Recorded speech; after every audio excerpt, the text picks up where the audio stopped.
Okay, hi everyone. So I'm back here at the park. So it's my usual not morning but evening routine on Mondays when I'm actually off from work and when I'm not working. So it's actually a good time for me to actually also make more content and upload it onto social media and for the benefit of those who are actually interested in mental health issues and also so that I can share my own personal struggles back then, years ago, and even now, with regards to the healing journey post narcissistic abuse.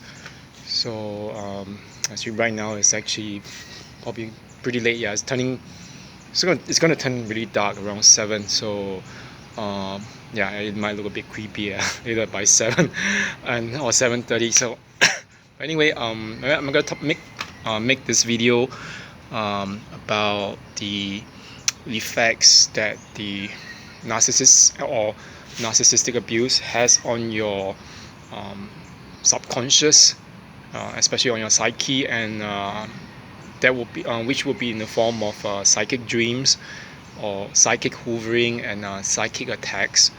So okay, so for those who are not aware or familiar with this, you might come across as something rather um, hodgepodge, pretty superstitious, but I hope you can just put up with me for a while while I explain what exactly the psychic attacks or the psychic hoovering actually mean in the context of narcissistic abuse.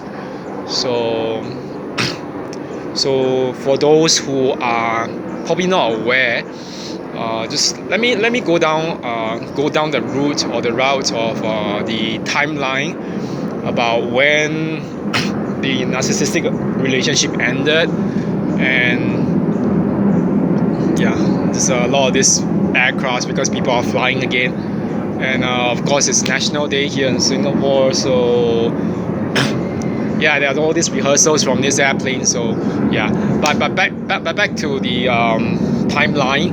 So those of you who know me personally will probably know that the discard. My being discarded by the narcissist was actually on the 28th of July. That was 3 days after the narcissist's birthday. It was like 25th of July, and it happened on actually 6 years ago. So as much as I actually believe that I'm actually healed, and I don't really hanker or desire any more, relationships or any kind of contact, communication, or whatsoever, or friendship, or whatever with the narcissist or even the narcissist friends and acquaintances. That there were a few experiences which kind of made me realize that narcissistic abuse actually has a very negative impact on your own subconscious, and this will actually kind of reflect in your daily life. So I don't want to like spook anyone out. It sounds a little bit like a an episode out from Charm. What was that the Dream Sorcerer episode where like Prue Halliwell, the elder sister, who had the power of was it telekinesis. Yeah, that was a power. So there were two other sisters. One could stop time, and the other had a power of premonition. So but back to what happened. So the elder sister was actually being trapped in a dream state during a car accident. Yeah, as a result of a car accident by a dream sorcerer. So he kept on torturing her even in the period before the car accident. And those who remember the episode, it was a crazy episode. It reminded you of Nightmare on Elm Street, like Freddy Krueger. Where he actually haunts you in your dreams, and so people are just afraid to fall asleep. It's no different from what narcissists actually do, because they kind of haunt you, not so much always because they actually practice black magic, although I do think some of them do, but because we haven't really processed the particular trauma that we experience from them, and then these dreams the subconscious starts projecting that onto our dreams, so that we can actually process it and move on from the trauma. So to go back to the idea of what happened, so I actually haven't really said much about the psychic hoovering or the dreams that I had that were related to the ex-narcissist, but they were pretty bizarre. Yeah, it was really really bizarre. So for that 1 week before the discard date, yeah, that was the weekend. I think it was the weekend before.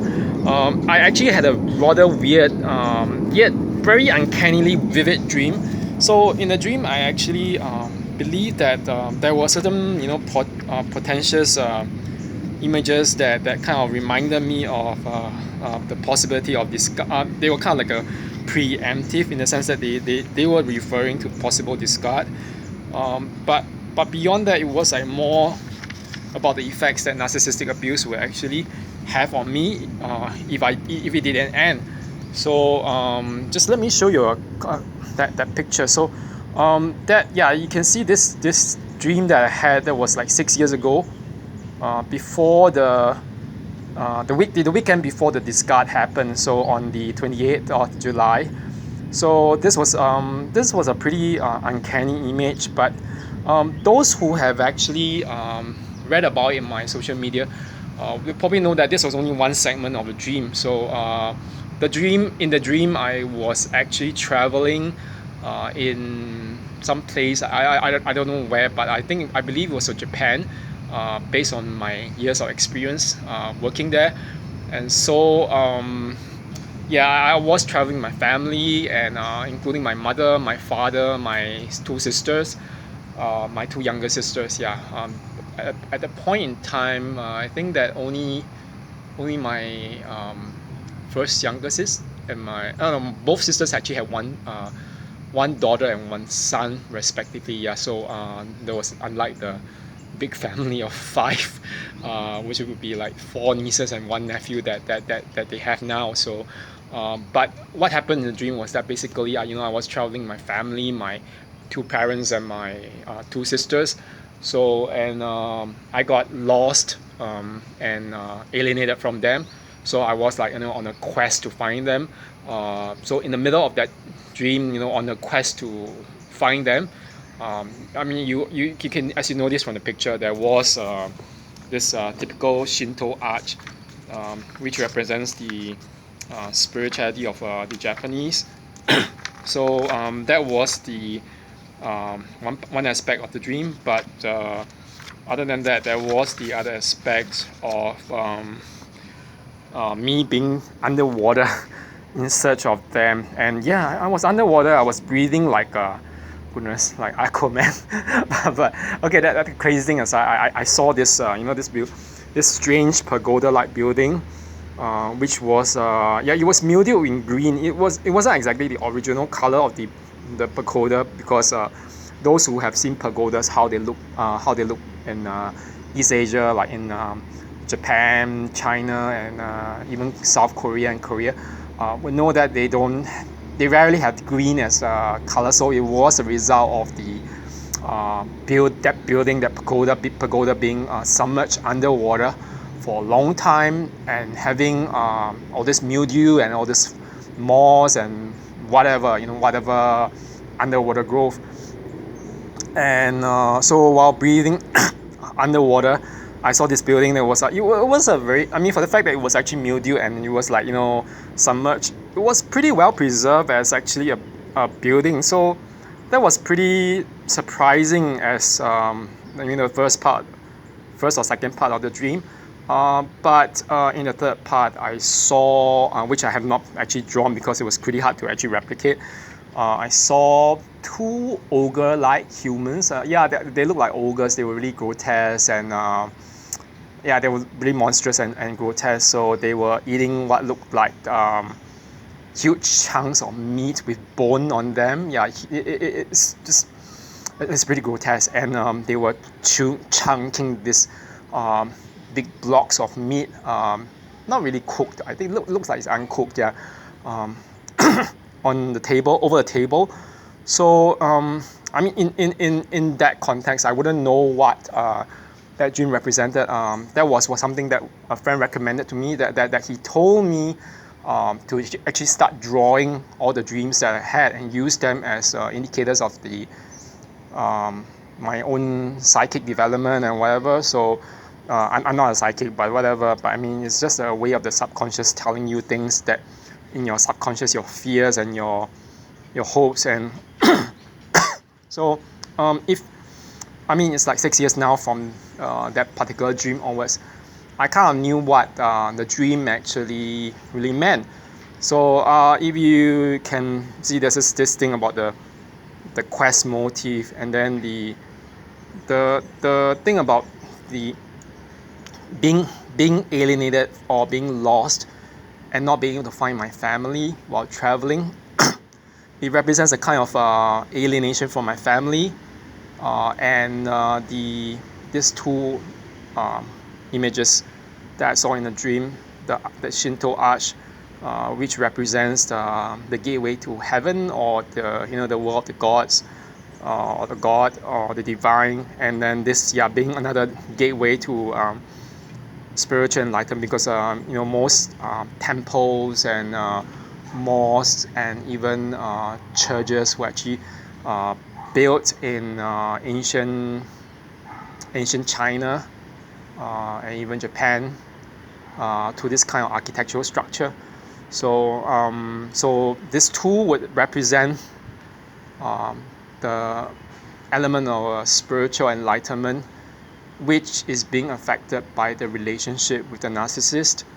So, and the third aspect, which would be that of the two ogre-like humans who are eating or chunking down those big pieces of meat with bones. Those two ogre-like humans will represent the cannibals. So to go back to what this dream actually represents, so because I believe that these images were actually part of my subconscious telling me certain messages about my so-called relationship or situationship with the narcissist back then.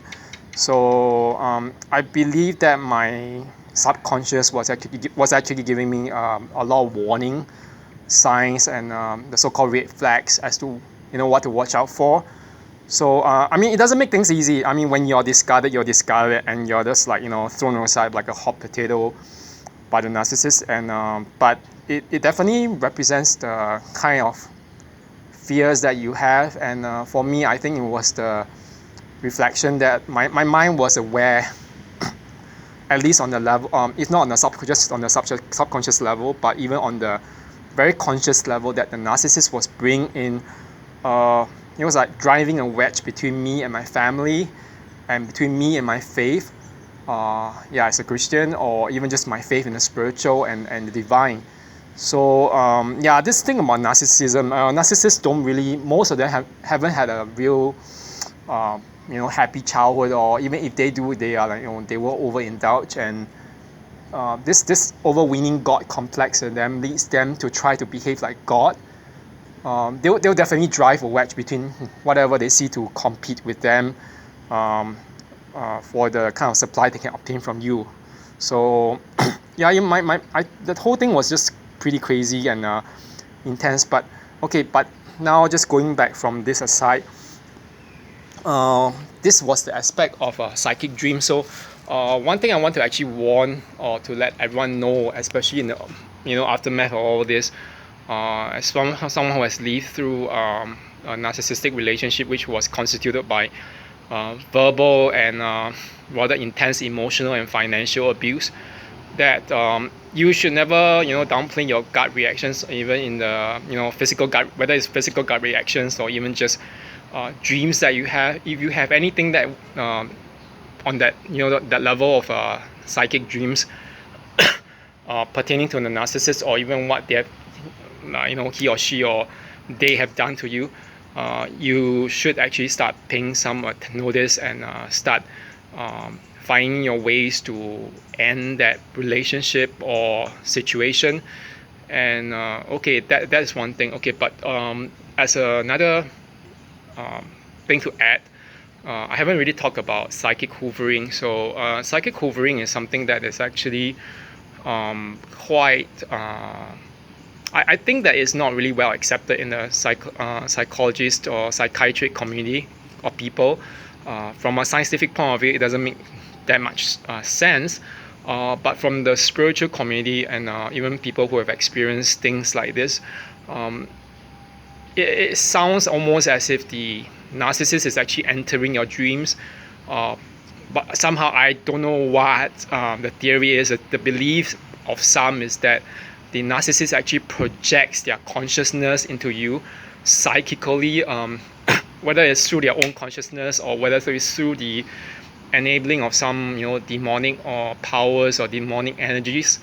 Yeah. So that's the belief that pervades concerning psychic hoovering. So they believe that this is the way that the narcissist can actually harass you and hoover, as in like stalk you, yeah. Even if they are not in physical communication with you, and even if they don't see you, that's how they do it, by sending out their so-called whatever images or whatever things that they do to you. So this was actually pretty strange again. I had it like 1 year. I think it's actually more than 1 year after the discard. It was sometime around, let's say around September or October of 2017. Okay, by that time, I was more or less recovering. So I was on the way upwards. I started having a new job. I left my other former job, which was run by a pretty mean, narcissistic female ex-boss. And so I had two dreams. That was like that. I think that those two dreams were they were run in a very strange, like a consequent. They were like consequential to each. Consequential or subsequent. They're subsequent to each other. But they had that feel of what's that called? Astral projection. So, or remote viewing. It was as if I was actually at the site itself. I was actually noticing them, but I wasn't exactly participating in the whole slate of events. But they were doing the things that they were doing without prior consciousness that I was actually watching, probably. So in the first dream I had, I actually dreamt that my ex-boss was actually taking out her frustrations on the students. Most of them, the students at the enrichment center where I used to work about 5 years ago. So she was taking out frustrations on them, and then she walked off to a corner, and so at that point in time, I actually remember walking right behind her without her being aware. It was a kind of like a remote viewing experience. So and after she walked off, I asked some of the other students, some of whom were my students, and they said, "Oh, she's taking it on us, she's taking out her frustrations on us." The other earlier part or later part to that same dream that was on that one night, was actually including this part where I was again walking behind a former colleague at that center. She's one of the administrators and the former teachers. It was like she was walking secretly to another center or another place. She was supposedly doing another job. She was moonlighting. She was taking on a job secretly because we were not supposed to actually take on extra jobs other than the job at the center when we were working with that controlling ex-boss. So there was that whole sense of her doing it secretly. So that was the first part of the dream. The first dream. I mean, it's been so many years, so I'm finding it really hard to remember whether they were two subsequent dreams or whether they were like this dream and that other dream of the ex was actually they were actually just the same on the same day. Okay, so but the second dream of the was a dream not of this ex-boss or the ex-colleague, who was actually an enabler of the narcissistic ex-boss. The second dream was actually a dream about the ex. About how many years? 6 years ago. So in the dream, it was really disgusting. It was a sexual dream. I dreamt that right in front of me, the ex was having sex with another new guy, and the ex wasn't just exactly just having sex, but trying to use sex to dominate over the new guy, the new supply. So I've been talking to friends about it, and they all have different views.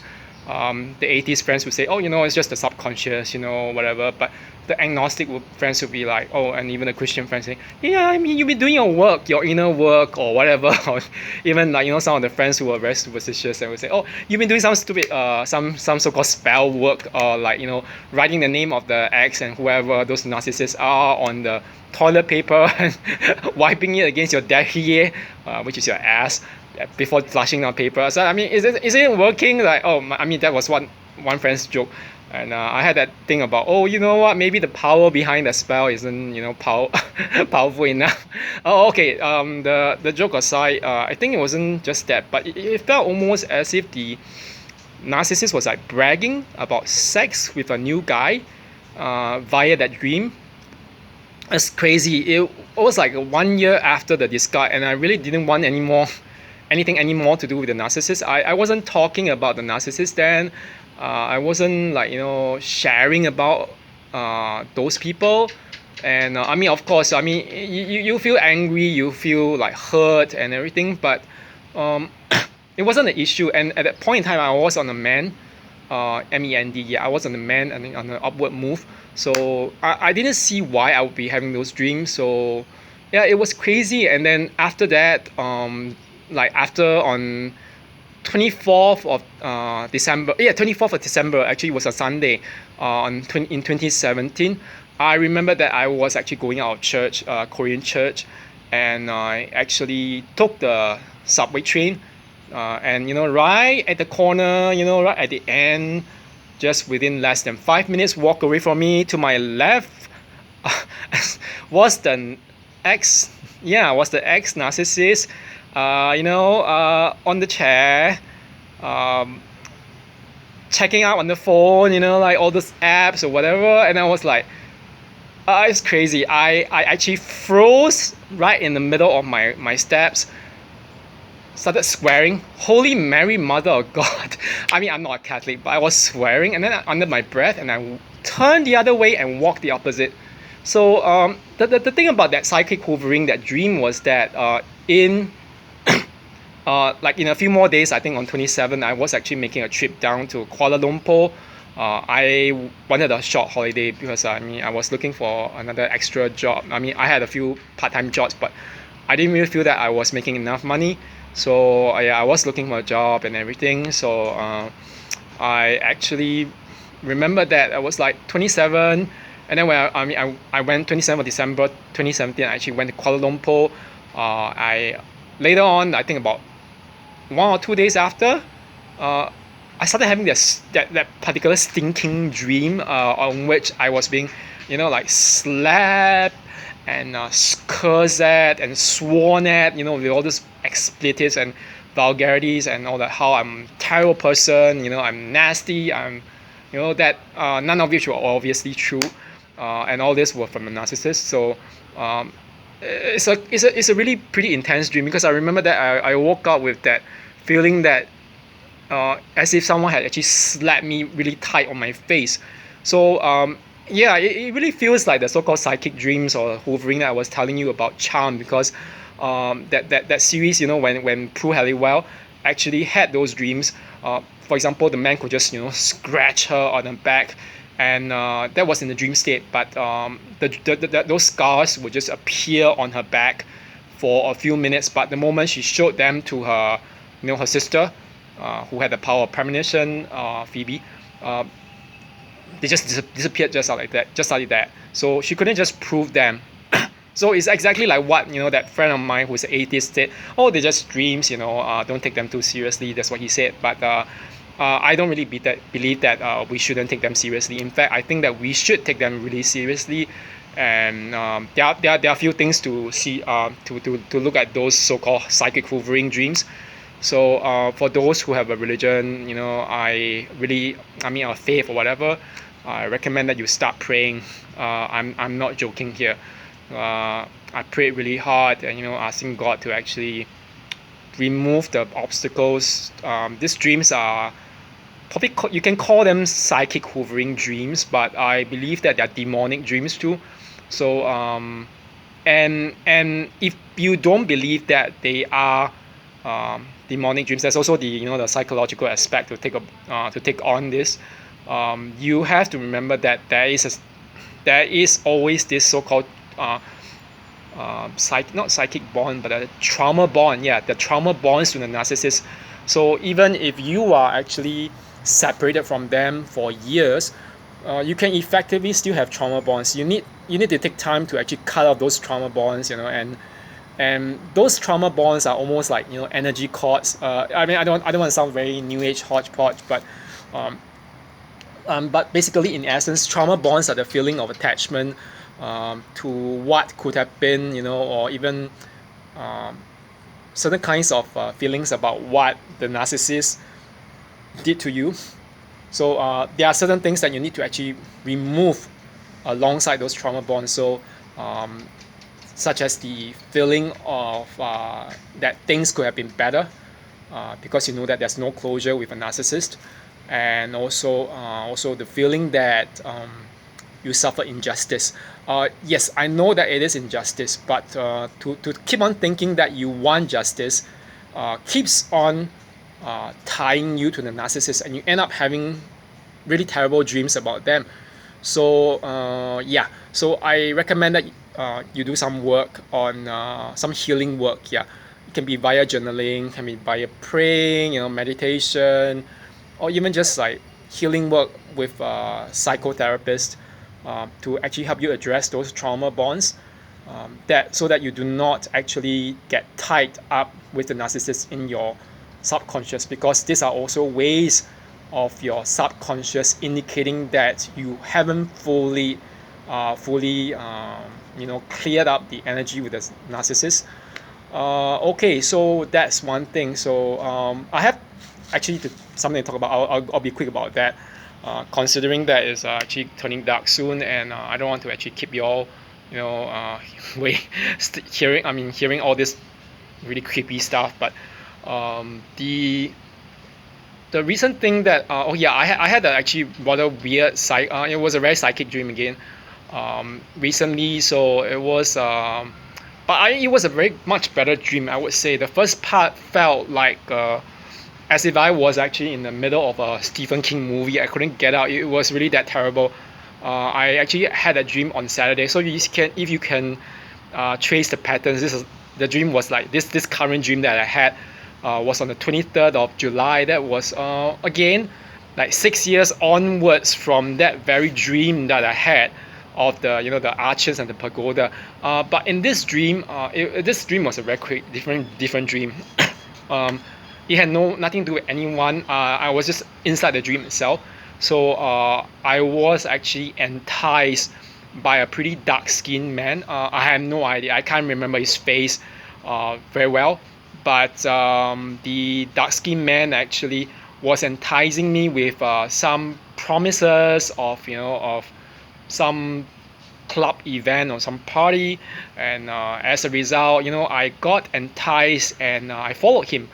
But the strange thing is that while following him through that what looks like a rose garden, with the man actually putting his hand on the back of my head and trying to control my head from moving any particular different directions, I noticed that with my eyes, which were darting around and looking at the surroundings, even despite the fact that he was trying to hold my head in a certain direction while I was walking, that there were a lot of guerrillas. What looked like guerrilla soldiers, or it feels like Al Qaeda, who were holding all these machine rifle guns, and it wasn't that so-called a club event, a party event that he really promised. So the so in that particular dream, I think that I ultimately got I was held hostage. So it was like, oh, the dark skinned man was like, threatening me, say, don't you dare to do anything, don't you dare to move, we'll kill you, we'll hurt you. And this is again, it was obviously a reminder of what the narcissist had actually done to me uh, years ago, like threatening to hurt me, hurt my family, cursing people. And yeah, I mean, narcissists do that all the time. They are very violent people. And even if they're not, physically violent, they are emotionally violent and verbally violent. So the dark skinned man kept on threatening me. But I think that the strange thing was that despite the fact that it felt like a Stephen King movie with all this, this like Doctor Sleep. Yeah, it feels like Doctor Sleep, the novel by Stephen King, or The Shining, about those people who have like, premonitions through their dreams and subconscious. That particular in that particular moment where I was being threatened, I seem to have gone into some kind of a trance state within the sleep. So it was precisely in that so-called trance state while I was under despair and fear that I actually jump, as in, the movie Jumper. I teleported myself out of the place, and I was actually able to leave that place. And as a result of that, I actually could do things like, I actually had for some reason that jumping or that teleportation gave me the power of flight. Yeah, I was flying around. It's just crazy. And I felt almost like a male version of Phoebe Halliwell from Charm, who could also fly actually because she lifted the power from a warlock. But that aside. But I was flying around, and then I saw those white buses which looked like pageant floats. Yeah, those pageant floats. And but the buses were white, unlike the double decker buses here in Singapore, which are mostly yeah, colored in different colors. And or even the double decker buses in England and elsewhere, so which were in red. So this double decker bus, not double decker, it's actually more than that. They were very tall. They probably triple or more.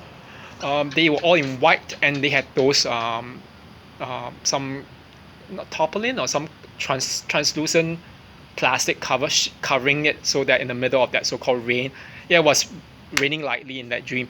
So but I was flying around, and when in the dream while I was flying around, I saw that those buses are actually things for display. And they were promising good things actually, obviously. So because I was no longer held hostage, so it was like a real like Christmas fair. Yeah, it was a Christmas fair on the streets. So those buses were part of those pageant floats. And and